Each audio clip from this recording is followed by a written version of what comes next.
Concept இந்த படத்தை எடுத்திருக்காங்க. மிஸ் பண்ணாம கடைசி வரைக்கும் பாருங்க. இந்த படம் கண்டிப்பா உங்களுக்கு பிடிக்கும். அப்படியே இந்த வீடியோக்கு ஒரு லைக் பண்ணிடுங்க. இந்த படத்தோட ஸ்டார்டிங் சீன்ல படத்தோட ஹீரோயின் தான் காமிக்கிறாங்க. அவ வேகமா அங்க இருக்கிற அந்த ப்ரொஃபசர் ரூமுக்கு நடந்து போயிட்டு இருக்கா. என்ன விஷயம்னு பார்த்தா அங்க போய் அவர்கிட்ட இவ என்ன சொல்றா, எனக்கு இந்த வாழ்க்கையே பிடிக்கல, நான் கூடிய சீக்கிரம் தற்கொலை பண்ணிக்க போறேன். என்ன நீங்க உங்களோட ஃபேவரட் ஸ்டூடெண்ட் சொல்லியிருந்தீங்களா, அதனால தான் இந்த உண்மையை உங்ககிட்ட மட்டும் சொல்லலாம் அப்படிங்கிறக்காக வந்திருக்கேன் அப்படிங்கிற மாதிரி அவர் சொல்லிட்டு இருக்க. அதை கேட்கிற அந்த ப்ரொஃபசர் ஷாக் ஆகுறாரு. அவர் என்ன சொல்றாருன்னா, எனக்கும் கூட இந்த மாதிரியான சில எண்ணங்கள் பல முறை வந்திருக்கு. நான் என்ன சித்தா போயிட்டேன், இன்னும் உயிரோட தான் இருக்கேன் அப்படிங்கிற மாதிரி அவர் சொல்றாரு. சரி உனக்கு என்னதான் பிரச்சனை, உன்னோட பிரச்சனை எனக்கு கொஞ்சம் சொல்லு, அதுக்கப்புறம் நீ சூசைட் பண்ணிக்கலாமா வேணாமா அப்படிங்கிற மாதிரி நான் சொல்றேன் அப்படின்னு இவர் சொல்ல ஹீரோயினோட ஒரு பிளாஷ்பேக்கை காமிக்கிறாங்க. ஹீரோயினுக்கு ஒரு 7-8 வயசு இருக்கும்போது இவளை ஸ்கூல்ல கொண்டு வந்து டிராப் பண்றதுக்காக ஹீரோயினோட அம்மாவும் அப்பாவும் 2 பேரும் வந்திருக்காங்க. கூடவே இவளுக்கு ஒரு அண்ணனும் இருக்காங்க. இவளோட அண்ணனை தான் ஹீரோயினோட அம்மாவுக்கு ரொம்பவே பிடிக்கும். ஹீரோயினா கொஞ்சம் கண்டுக்க மாட்டாங்க. சின்ன வயசுல இருந்தே இவளுக்கு அவன் ரொம்ப அழகா இருக்கனால தான் அவனை பாக்குறாங்க. நாம பார்க்க கண்ட்ராவியா இருக்கும், அதனால தான் இவங்க இப்படி எல்லாம் நடந்துக்கிறாங்க அப்படிங்கிற மாதிரி இவன் நினைச்சுக்கிட்டு இருக்கான். என்ன இருந்தாலுமே ஹீரோயினோட அப்பா இவன் மேல ரொம்ப பாசமா இருக்காரு. அதே மாதிரி ஹீரோயினுக்கும் அவங்க ஃபேமிலியில் இருக்க எல்லாரும் விடவும் இவரை தான் ரொம்ப பிடிக்கும். இவர் என்ன சொன்னாலும் அதுக்கு மறுபேச்சு பேசாம அந்த விஷயத்தை அவ செய்வா. ஹீரோயினை கன்வின்ஸ் பண்ணி அந்த ஸ்கூலுக்கு அனுப்பி வைக்கிறாரு. ஆனா அங்கேயும் ஹீரோக்கு ஃப்ரெண்ட்ஸ்னு சொல்லி யாருமே கிடையாது. இவ தனியா நின்றுட்டு இருக்கும்போது 3 பேர் வந்து இவளை கீழே தள்ளி விட்டு போயிடுறாங்க.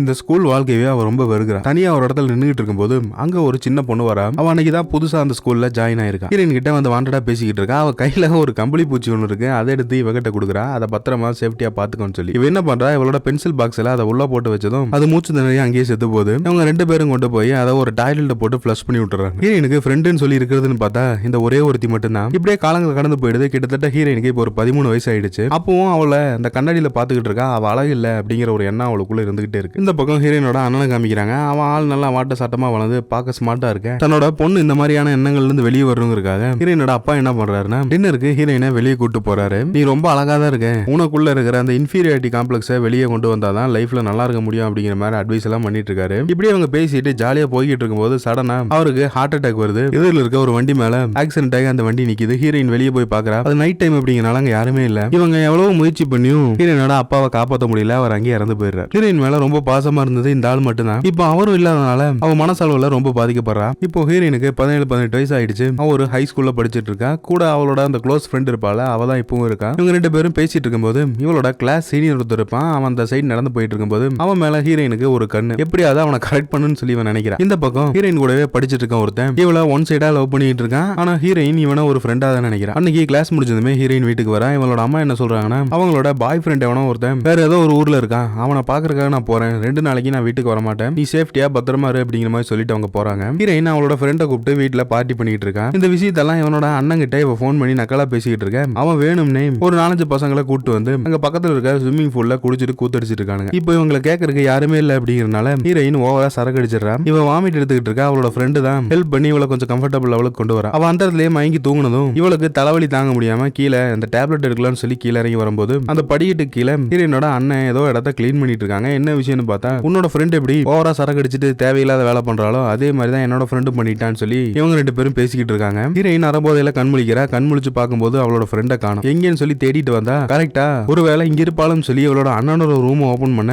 அவங்க 2 பேரும் ஒரே பெட்ல இருக்கிறதே இவ பாக்குறா. இவளுக்கு என்ன சொல்றதுனே தெரியல. அடுத்த நாள் கிளாஸ்ல ஹீரோயினோட ஃப்ரெண்ட் என்ன சொல்றானா, இது ஒரு விபத்து தான், தற்செயலா நடந்துருச்சு, நீ பெருசா எடுத்துக்காத அப்படிங்கிற மாதிரி சொல்ல, எனக்கு அவனை பார்த்தாலே பிடிக்காது, நீ எப்படியா அவன் கூட இந்த அளவுக்கு க்ளோஸ் ஆன, என்னோட ஃப்ரெண்டா இருக்கிற உனக்கு தகுதியல்னு சொல்லி இவ கோவப்பட்டு அங்கிருந்து போயிடா. இப்போ ஹீரோயின் அவளோட ஃப்ரெண்டு கூட அதிகம் பேசுறது இல்லை அப்படிங்கறனால இவ கூடவே கிளாஸ்மேட் ஒருத்தர் இருப்பான்ல, அவன் கூட கொஞ்சம் க்ளோஸ் ஆகிறா. அவனுக்கு தான் டைம்னு சொல்லி ஹீரோயின் கூட அழிஞ்சு பேசிக்கிட்டு இருக்கு. அடுத்த நாள் கேன்டீன்ல ஹீரோயினோட ஃப்ரெண்ட் அவளை பாக்குறா. நான் பண்ணது தப்பு தான், சாரி என்ன மன்னிச்சிரு அப்படிங்கிற மாதிரி அவ பேசிக்கிட்டே இருக்க. நானும் உன்னோட அண்ணனும் லவ் பண்றோம் அப்படிங்கிற மாதிரி இந்த விஷயத்தை இவ சொல்றான். இதை கேட்டு ஹீரோயினால பொறுத்துக்கவே முடியல. அவ காலில் இருக்க அந்த சூவை கழட்டி தூக்கி அங்க பக்கத்துல இருக்க செவுத்துல வீசிடுறா. அந்த அளவுக்கு அவளுக்கு கோவம் வருது. நீ வேணா பாத்துக்கோ, உன்னை விட ஒரு அழகான ஒரு பொண்ணு வந்தா உன்னை கழட்டி விட்டுட்டு அவன் வேற ஒருத்தி கூட போயிருவான். அந்த அளவுக்கு ஒரு கேடு கட்ட வந்தா எங்க அண்ணன், உனக்கு நான் இப்போ ஒரு வாய்ப்பு தரேன், ஒண்ணு அவனா இல்ல நானாங்கிற நீ முடிவு பண்ணிக்கோ இப்படிங்கிற மாதிரிலாம் இவ பேசிக்கிட்டு இருக்க. அவளோட ஃப்ரெண்டும் ஏதோ சொல்லி இவளை கன்வின்ஸ் பண்றா. நீங்க நைட்டு ஒரு பார்ட்டிக்கு நானும் உன்னோட பிரதரும் போறோம், நீயும் வா அப்படின்னு சொல்லி இவங்க 3 பேரும் அங்க போறாங்க. அங்க போன இடத்துல அங்க ஹீரோயினே இவங்க கண்டுக்கவே இல்லை. இவங்க பாட்டுக்கு போய் அங்க இருக்கிற ஃப்ரெண்ட்ஸ் கூட எல்லாம் பேசிக்கிட்டு இருக்காங்க. ஹீரோயினை அவன் இன்ட்ரடியூஸ் பண்ணி வைக்கவே இல்லை அங்க யாருக்கிட்டையுமே. இவ்வளவு ரொம்ப நேரம் இங்க இருந்து பாத்துக்கிட்டே இருக்கா. இதுக்கு மேலேயும் சரியா வராதுன்னு சொல்லி அவ வெளியே வந்துடுறா. ஹீரோயின் அவளோட அம்மாவுக்கு ஃபோன் பண்ணி, நான் இங்க இருக்கிற இடத்துக்கு வந்து நீங்க தான் வந்து என்ன பிக்கப் பண்ணீங்கன்னு சொல்ல அவங்களும் கார் எடுத்து வந்து இவளை கூட்டு போறாங்க. வீட்டுக்கு போனதுமே அவ அந்த Facebookல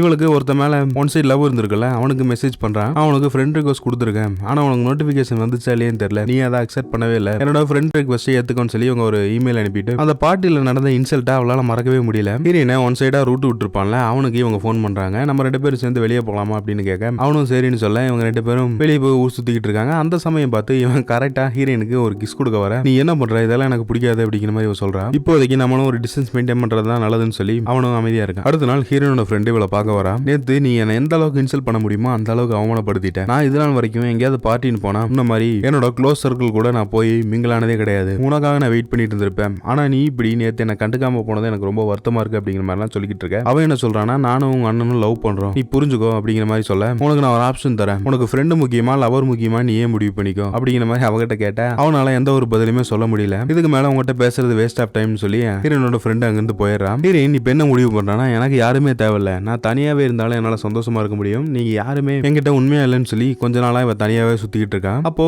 ஹீரோயின் ஒன் சைடா ஒருத்தனா லவ் பண்ணிட்டு இருந்திருப்பாள். அவன் வந்து பார்ட் டைமா ஒரு கடையில ஒர்க் பண்ணிட்டு இருப்பான். அவன்கிட்ட போய் நம்ம டைரக்டாவே பேசலாம்னு சொல்லி அங்க போய் இவனை பாக்குறான். நீ படிக்கிற அதே ஸ்கூல்ல தான் நானும் படிக்கிறேன். அவன் ஹீரோயினை இது வரைக்கும் பார்த்தே இருக்க மாட்டான். அவன் இவன்ட்ட என்ன கேட்கறானா, நீ ஜூனியர் ஸ்டூடெண்ட் கேட்டா ஹீரோயினும் ஆமா அப்படிங்கிறா. ஏதோ இன்னைக்கு இவங்கிட்ட ஒரு வார்த்தை பேசிட்டாங்கிற சந்தோஷத்துல ஹீரோயின் அங்க இருந்து கிளம்புறா. அடுத்த நாள் கிளாஸ்ல அவளால சரியா ஃபோக்கஸ் பண்ணவே முடியல. அவ கூட இப்ப அவளோட ஃப்ரெண்டும் கிடையாது அப்படிங்கறனால இப்படி லோன்லியா தனியா சுத்திட்டு இருக்குது அவளுக்கு ரொம்ப கஷ்டமா இருக்கு. ஹீரோயின் ஒரு சீனியரை ஒன் சைடா லவ் பண்ணிட்டு இருப்பாள, அவனை பார்க்கலாம்னு சொல்லி போறா. கரெக்டா அந்த சமயம் அவன் அவனோட ஃப்ரெண்ட்ஸ் கூட இவன் அந்த இடத்துக்கு போறதுக்கு முன்னாலேயே அவன் கார்ல கிளம்பி போயிட்டு தூரத்துல இருந்து இவ பாத்துக்கிட்டு இருக்கான். என்னடா பண்றதுன்னு சொல்லி யோசிச்சுக்கிட்டே அந்த கிளாஸ்லயே அவ படுத்து தூங்கிட்டு இருக்கா. அப்ப கரெக்டா அங்க ஒரு டீச்சர் வராரு. அவரு ஹீரோயின் கிட்ட இந்த கிளாஸ்லயே எனக்கு ரொம்ப பிடிச்ச பொண்ணு நீ தான் அப்படிங்கிற மாதிரி சொல்லி பேசிட்டு இருக்க. என்ன சொல்றானா, இந்த ஜெனரேஷனுக்கு நான் சூட்டே ஆக மாட்டேன், என் கூட யாருமே ஒழுங்கா நடந்துக்கிறது இல்ல, எந்த ஒரு ஃப்ரெண்ட்ஷிப்பும் எனக்கு செட் ஆகுது இல்ல அப்படிங்கிற மாதிரி எல்லாம் சொல்லிக்கிட்டு இருக்கேன். அவரும் இந்த மாதிரியான வயசெல்லாம் தாண்டி தானே வந்திருப்பாரு. ஹீரோயினுக்கு சில பல அட்வைஸ் எல்லாம் அவர் கொடுத்துட்டு இருக்காரு. ஒரு கட்டத்துல அவர் விளையாட்டா ஹீரோயின் கிட்ட உன்னை யாருக்குமே பிடிக்கல, அதனால தான் உங்க கூட யாருமே சேரதில்ல போலன்னு சொல்லி பேச இவளுக்கு கோவம் வந்துருது. அவர் ஒரு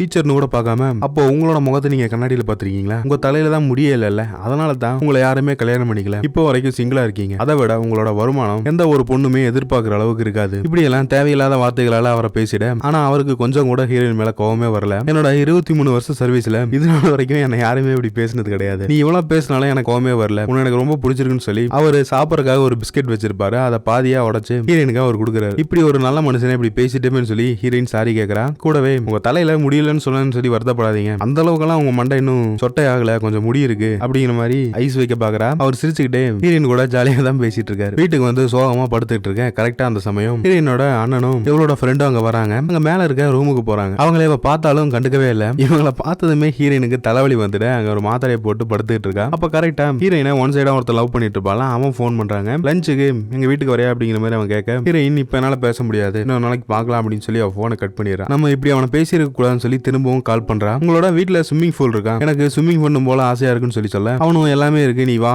அப்படிங்கிற மாதிரி சொல்லிட்டு போனை கட் பண்றான். ஹீரோயின் வர போறத நினைச்சு அவன் ரொம்ப சந்தோஷப்பட்டுக்கிட்டு இருக்கான். இதனால் வரைக்கும் ஹீரோயின் இவனோட வீட்டுக்கே வந்திருக்க மாட்டா. இதுதான் ஃபர்ஸ்ட் டைம். அவனோட வீட்டை பார்த்தா கிட்டத்தட்ட ஒரு அரண்மனை கணக்கா ரொம்ப பெரிய வீடா இருக்கு. நீ இவ்வளவு வசதியான வீட்டு பையன் சொல்லி நீ இது வரைக்கும் யாருக்கிட்டையும் சொன்னதே இல்லையே அப்படிங்கிற மாதிரி ஹீரோயின் பேசிட்டு இருக்க. இதெல்லாம் ஒரு பெரிய விஷயமே கிடையாது அப்படிங்கிற மாதிரி அவன் சொல்றான். அங்க அவனோட வீட்டுல இருக்க அந்த ஸ்விம்மிங் பூல்ல ரெண்டு பேரும் ஜாலியா குளிச்சிட்டு இருக்காங்க. ஹீரோயின் என்ன கேக்குறானா, உனக்கு என்ன இந்த ட்ரெஸ்ல பார்க்கும்போது ஏதாவது தோணுமே, எதுவுமே தோணலையா அப்படின்னு கேட்டா, இவனும் ஏதோ ஒரு உண்மையை சொன்னாலும் கூட அவ திரும்பவும் விளையாட்டுக்கு தான் கேட்டேன்னு சொல்லி இவனை இன்சல்ட் தான் பண்ண போறான்னு சொல்லி அவன் எதுவுமே பேசல. ஹீரோயின் அவனோட ரூமுக்குள்ள போறா. அங்க பார்த்தா கிட்டத்தட்ட நிறைய டிராயிங்ஸ் எல்லாம் வரைஞ்சு வச்சிருக்கான். இவனுக்குள்ள இந்த மாதிரி ஒரு டேலண்ட் இருக்குங்கிறது ஹீரோயினுக்கு தெரியாது. அந்த ஆர்ட் ஒர்க் எல்லாம் பார்த்து அந்த படங்கள்லாம் ஹீரோயினுக்கு ரொம்ப பிடிச்சு போயிடுது. அவன் ஏதோ ஒரு ஃபிலிம் ஃபெஸ்டிவல்ல ஏதோ ஒரு அனிமேஷன் ஒர்க் பண்ணிருக்கிறதா, அதை பார்க்க கண்டிப்பா நீ வரணும் அப்படிங்கிற மாதிரிலாம் ஹீரோயின்ட்ட அவன் சொல்லிக்கிட்டு இருக்கான். அடுத்த நாள் ஹீரோயினை அவளோட அம்மா தான் கொண்டு போய் கிளாஸ்ல டிராப் பண்றாங்க. அவன் அந்த கார்ல இருந்து கீழே இறங்க பார்க்கும்போது கரெக்டா ஹீரோயினோட அந்த பிரதரும் அவளோட ஃப்ரெண்டும் அந்த இடத்துக்கு வராங்க. சகனம் சரியில்லைன்னு சொல்லி இவ திரும்பவுமே அந்த காருக்குள்ளே வந்துடுறான். என்ன நீங்க இந்த இண்டோர் வேணாம், வேற ஒரு கேட்வே இருக்கும், அந்த இடத்துல டிராப் பண்ணிருக்கேன்னு சொன்னா அம்மா என்ன சொல்றாங்கன்னா, எனக்கு டைம் ஆயிடுச்சு, நீ விளையாடிட்டு இருக்கிறவங்களாம் இப்ப டைம் இல்ல, ஒழுக்கமா கார்ல இருந்து இறங்க, இல்லன்னா அவ்வளவுதான் அப்படிங்கிற மாதிரி சொல்ல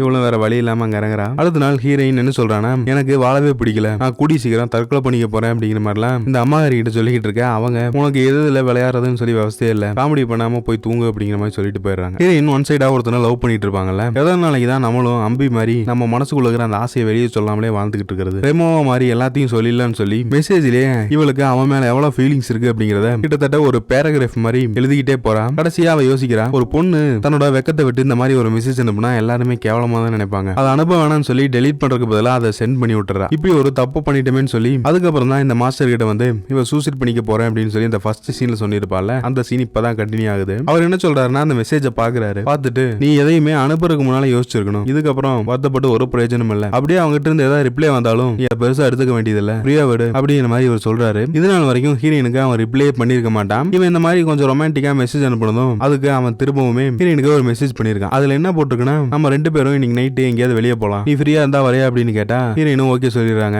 அவனும் வந்து இவங்களை கார்ல பிக்கப் பண்ணிட்டு ஒரு இடத்துல கொண்டு போய் நிப்பாட்டி இவங்க 2 பேரும் பேசிட்டு இருக்காங்க. நீ ரொம்ப அழகா இருக்கான்னு அவன் சொல்ல, சேம் டு யூன்னு சொல்லி ஹீரோயின் சொல்ல, இப்படியே ஒரே கூத்தா போயிட்டு இருக்கு. ஒரு கட்டத்துல அவன் ஹீரோயினை கிஸ் பண்ண, என்னதான் இவன் மெசேஜ்ல சில விஷயங்கள்லாம் சொல்லியிருந்தாலுமே இப்போ புதுசா ஒருத்தனை பத்தி அறிமுகமே இல்லாம எப்படி அவங்க கூட இந்த அளவுக்கு க்ளோஸ் ஆகுறதுன்னு சொல்லி ஹீரோயின் யோசிக்கிறான். கார்ல இருக்க சேரை ரெக்லைனர் மோட்ல இவன் போட்டு விட அந்த சேர் அப்படியே அந்த பக்கம் சாயுது. இவங்க 2 பேரும் கொஞ்சம் ரொமான்ஸ் பண்ண பார்க்க ஹீரோயின் இதெல்லாம் வேணாம் அப்படிங்கிற மாதிரி சொல்றான். அவன் இவங்கிட்ட கிளைமேட் வெளியே நல்லா இருக்குல்ல, பேசாம நம்ம 2 பேரும் இறங்கி கொஞ்சம் தூரம் நடந்து போகலாம் அப்படின்னு சொல்ல, நான் நடக்கிறதுக்காக தான் இவ்வளவு தூரம் வந்தனா, அப்ப நீ மெசேஜ் அனுப்புறதெல்லாம் பொய்யா அப்படிங்கிற மாதிரி கேட்க ஹீரோயினும் வேற வழி இல்லாம திரும்பவும் இவனுக்கு ஒரு முத்தம் கொடுக்குறான். ஆனா அவனோட ஃபோக்கஸ் ஃபுல்லா வேற ஏதோ ஒரு கான்செப்ட் மேலதான் இருக்கு. ஹீரோயின் என்ன சொல்றான்னா, நீயே கொஞ்சம் யோசிச்சு பாரு, இதனால் வரைக்கும் நம்ம 2 பேருக்குள்ளயும் பெருசா ஒரு பழக்க வழக்கம் இல்ல, எடுத்த உடனே நம்ம எல்லா தப்புமே பண்ண முடியாது, கொஞ்ச நாள் பேசி பழகி அதுக்கப்புறம் தான் நம்மளோட ரிலேஷன்ஷிப்பை கண்டினியூ பண்ண முடியும் அப்படிங்கிற மாதிரிலாம் பேசிக்கிட்டு இருக்கேன். அவன் என்ன சொல்றானா, நீ மெசேஜ்ல என்ன அனுப்பியிருந்த, அதுக்காக தான் நான் இங்க வந்தேன், உங்க கூட லவ் பண்ணணும், லாங் டைம் ரிலேஷன்ஷிப் வச்சுக்கணும் அப்படிங்கறதெல்லாம் என்னோட ஆசை இல்ல, இப்படி எல்லாம் பேசுனதுமே ஹீரோயின் புரிஞ்சுக்கிறான். இவன் கொஞ்சம் தப்பானவன் சொல்லி அந்த கார்ல இருந்து அழுதுகிட்டே வெளியே போயிடுறான். ஹீரோயினை உருகி உருகி ஒரு நல்ல பையன் காதலிச்சிருப்பான், அவனை எல்லாம் பெருசா எடுத்துக்காம ஒரு பொண்ணு ஒரு மெசேஜ் அனுப்பணும் அந்த நாக்க தொங்க போட்டு